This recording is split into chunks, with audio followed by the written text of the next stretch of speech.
Right. Are there any current projects that you're working on that you could share the info? Well, basically, I must say those projects are a little bit confidential, yeah, so I can't tell you. Yeah. But on a generic basis, I would say that we are helping a client in terms of unfair competition, probably, yeah. Okay. And this is somebody is like, yeah.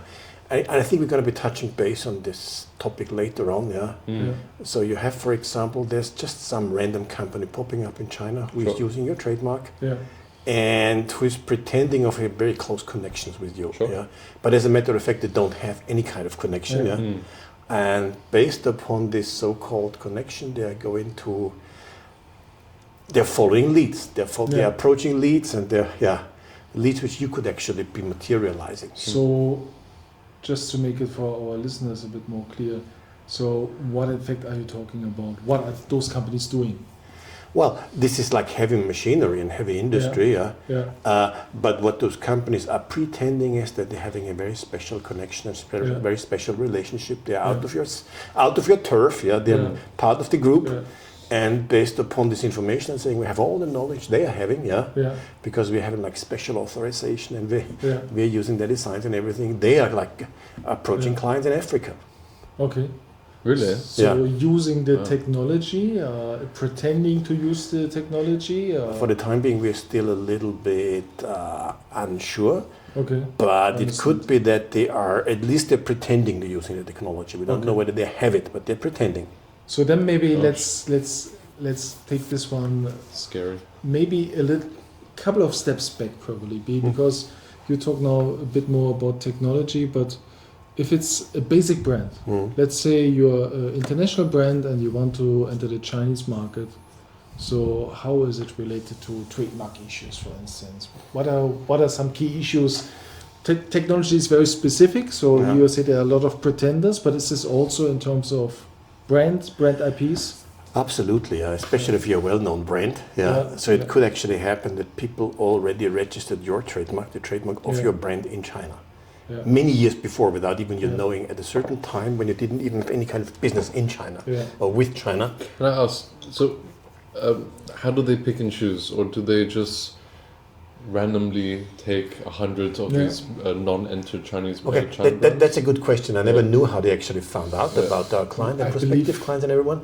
I think it's probably they're just checking, I don't know, any kind of membership directory where you have the feeling, okay, those are like has potential. Those are like clients, those are like hidden champions from Southwest Germany, and how many of those are in China already? Right. How many not in China? Those not in China, or you prepare how many of those have trademarks but not registered in China, and then you quickly register something. Understood. I believe in terms of fashion, right? That's more area where I come from. I think they look into what is the US brand and the European brand. Then the next step, what are the activities in Japan and in Korea? Because a lot of brands do this kind of way, right? That's true. First build the brands outside of China, and then bring it in. And then as soon as you know, there's a new flagship shop in Seoul or in Tokyo or something like, maybe it's time to check, because maybe in 1 or 2 years from now, the next step the brand will take is going to mainland China. And then probably you start to register, although you're not linked to this company by any means. How big is this risk, and is it a growing risk? Has it always been here? It has always been here. Ever since I came to China, I heard about those cases. And our firm has actually dealt with a couple of them. So this has always been a domain grabbing, for example.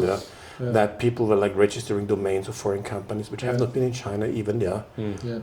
So I would say since 2005, definitely around. Oh wow! And probably even before. This is nothing new. Those specialists are around already.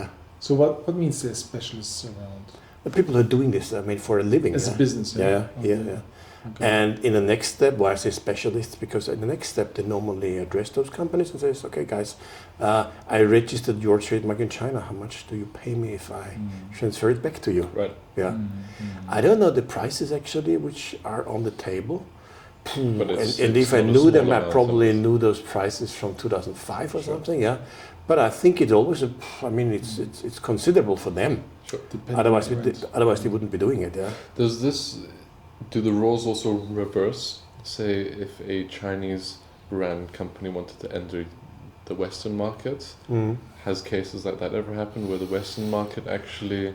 It's a good question. I think Because, I mean, because now I'm just saying because now that there are a lot of also very good Chinese brands and they want to enter the European market, is it also safe for them to? So can we recommend our listeners to register NEO in Germany, for instance? That's a concrete question. No, it's a very good question, and you could be doing this actually, yeah. And I think it's a wicked idea, isn't it? It's vicious somehow, yeah. And people are doing this actually, yeah, ever since. And I can't actually tell you whether people already are aiming at Chinese brands, yeah. I would imagine no. But I know that, for example, European companies amongst themselves, they're doing this already, yeah. Sure. And now I'm talking out of school. One of my first trademark cases, I think this was in help me 2001 or something, yeah. Okay. It was one against T1, yeah. So I should not be mentioning any clients, but for example, this was really, one is a handphone network operator, yeah. T1 is actually well, and you know the big T, the pink T, and then they registered the T1, the big T1, yeah, for I think whole of Europe, yeah, and one came from Austria, and then after they generated some, I mean, it always takes a lot of money to invest at the beginning, up front. And once one was actually grew in fame, because I think it was the third network we were having, and people found it quite hip to have it, yeah. And after a certain moment of time, when this became a real business, and you had the feeling, okay, they're making good money, and they're big, and somebody belong to the state, I think, and they are here to stay. T1 all of a sudden says, sorry guys, but you can't, we are having a trademark, for example, and I think this is like, you can confusingly similar, yeah. You should be stopping that, yeah. Sure. Is the IP protection for brands in Europe better than in China, or is it more or less the same? Or? Well, I would say better. Because there's a lot of criticism about China, right? But the way how you describe it sounds like in Europe actually things are also. Those things happen, and probably, I mean, I don't know enough of this story actually, because I was a very young lawyer in those days and I was just writing some writs for this. But I think that maybe nobody really checked or nobody really cared. And I mean, somehow a name like One is always have the feeling, okay, that's a good one, yeah, because it definitely shows you the first one, you're the best one, yeah. Sure. Nobody would say I'm 13.9 or something, yeah. So those things happen, I would say, yeah. Whether back home is better or not, this is very hard to say. I mean, definitely we're more familiar back home, yeah. So we have the feeling we know our ways and we know how to do, and we know which handle to pull, yeah. Sure. But I would say that even in those cases, I think in this case, sorry, one might say that I was able to observe some local protectionism. So would you say that if a European personnel, or like a Western person, started up a startup in, say, in Germany, in Frankfurt, right? And their vision was to one day enter the Chinese market. Maybe say that was their goal, or one of their aspirations, right? How early do they need to then register an IP in China? No, I think right at the beginning? Even before they enter. Long time before. No, for sure. But right when they even register in Germany for their company, should they do that? Yes, one could be doing that, for example. Yeah. Because if it, in terms, I mean, nobody wants to lose the Chinese market. So I think in the very moment you find that there is a possibility or chance that one day you will be selling to China, I think I would immediately do it. Okay, so as soon as you open it in say your home country, you do it the same then. It really depends, I think, whether you have a distant chance to sell to China one day. Sure. So I mean, if you are, I don't know, if you're selling sausages on the street corner, you probably would not need it or something. But this is for sure. But I think if your business becomes international, and if you really want, if your inspirations are to become international, then you would be doing it, I think. Then isn't there a international IP protection? Yes, there is. There is. You could actually do it. So you could just do that and then you're protected globally. I think you did. If I'm not confused, I think you make one application, and this application is sent around. Okay. And it will be respected in China as well? Or? Yes, but I say this center round is I think you apply once, help me in Madrid or somewhere, yeah? And then afterwards it's treated as a bundle, so it won't be protected here until it is registered here. Okay. Yeah. Interesting. There are many kind of different angles or something, so you could be saying that, for example, I already have an international one with global reach, but not registered in China yet, so I'm first. Then it's the same, say, if this young startup from Frankfurt also wanted to enter the US market, and they have a global IP protection. Is it the same rules that it's not protected in the US until it's registered in the US, same as here in China, or is it different rules for different countries? Oh, that's a difficult one. I would think there are different rules for different. There are different rules for different countries, but I think basically it's the same there. So if you have if you have global protection but not registered locally in the US, you could still say and come here. I'm first because I have already global protection. Right. Okay. Yeah. So you could like kick out anybody from the register who comes later. What if they came so first? You have if they came first. If they registered first. Yeah, if they register first, actually, then it's getting difficult. Then it's difficult. Then it's much more difficult. Then lawyers are in play. Yeah, now in any case we would be. Yeah. But in the second case, you already have global reach. But then somebody comes after you obtain global reach and comes into the local trademark registry, would say, hey, guys, I was the first. Yeah. So you should be kicking him out. So this is, I think, it's pretty straightforward. Yeah. So if somebody is in there and is using your trademark, it's getting more difficult to cancel him. Sure. Him or her. This might be a very, very big question to ask, right? But if you could narrow it down, or just like a yes or no answer, right? If, say, Axel had a company and he had the global IP protection, right? Yeah. And he didn't register in the US market, let's say, or in the Chinese market, let's say. And I found out about his brand and I was like, oh, that's okay, not too bad. I then, I'm in China, I register it first. He comes over, he wants to start up in China, and best case scenario, because he has the global protection, he kicks me out, basically, right?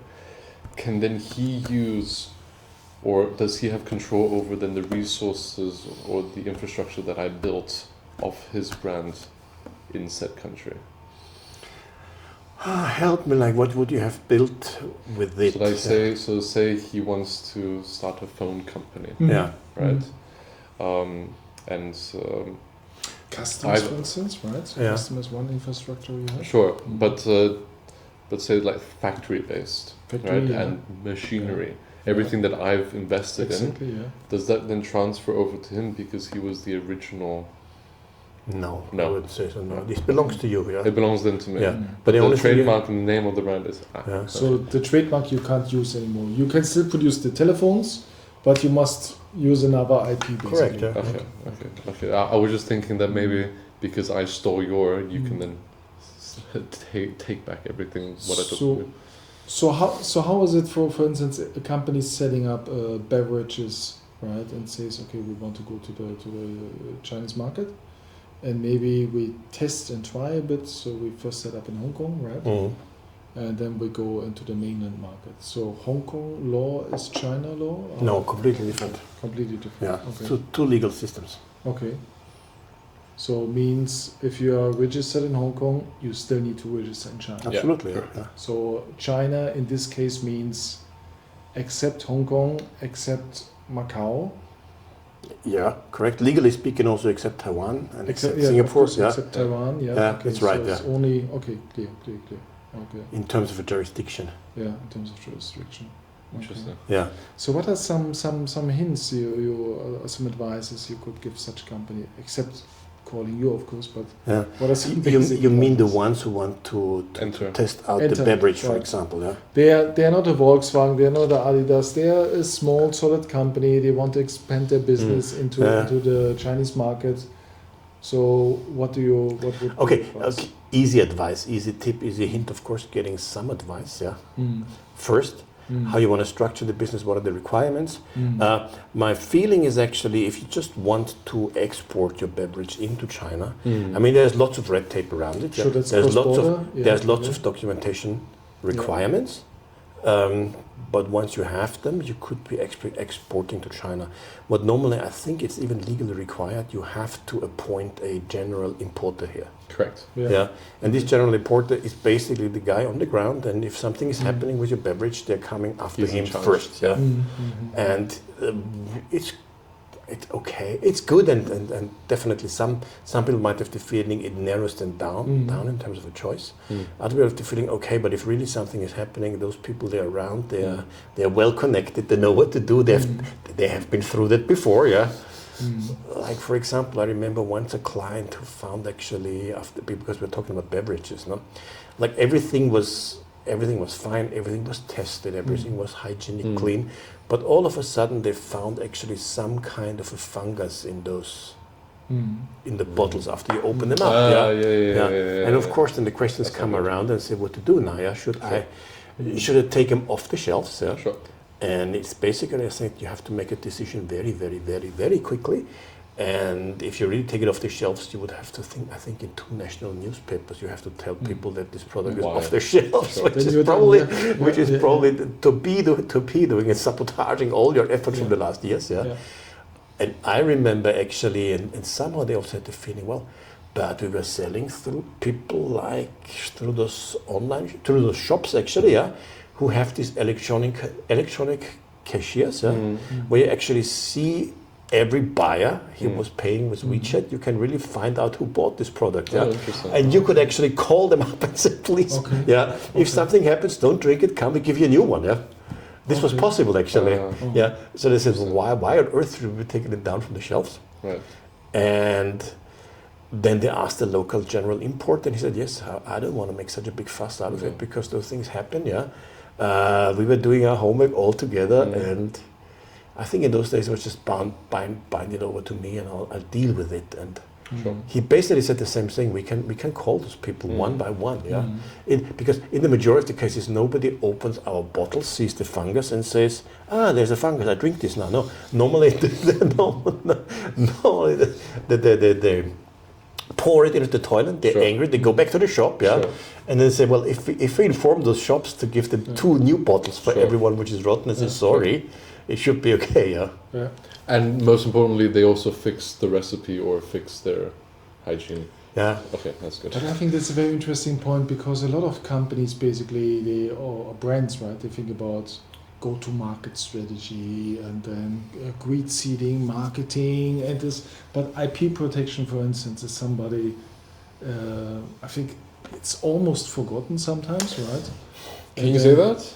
I mean, I think with the easy access of information and pictures of brands and products, I think IP protection is still something that people shouldn't forget. Yeah. Even shouldn't forget correctly, but what I want to say is basically here in China, I mean, you face professionals who make a living, like Johannes said, out of basically protecting something what is not their own, right? Correct. So I think if you're a brand, you need to be aware about it. So beside a go-to-market strategy in terms of sales, target customer, brand management, and marketing and so on, you also basically need solid legal advice, maybe, which is the first point before you even.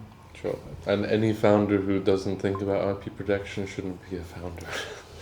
That's a bit of a harsh. No, and maybe because I know every founder they are so protective of their own company and brands. Definitely. And if they're not thinking about that, then it's. But you know, there are some markets like if you think, for instance, about coffee, right? I mean, if for instance Starbucks says we want to grow our network from 8,000 to 20,000 shops. Sure.